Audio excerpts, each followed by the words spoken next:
What is a perfect day without a beautiful fashion dress? Especially when you are strolling out, you are going to your office work, you have that special occasion. How about when you have a dinner date? Or you have a place you want to go to? That is where our fashion channel comes in. We are here to help you get dressed for that occasion. Welcome to the Martins home. If you are coming to our channel for the first time, please tap on the like button and the subscribe button to be part of this fashionable family.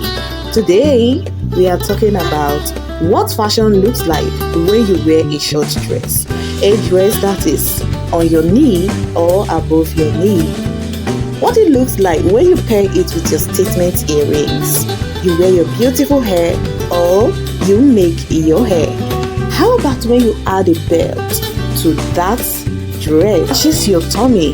Whatever it is or however you want to look, this video is for you.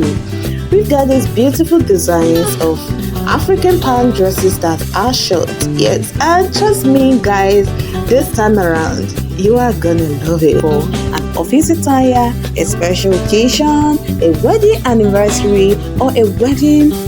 Thanks for watching, subscribe, and see you soon in our latest video. Bye!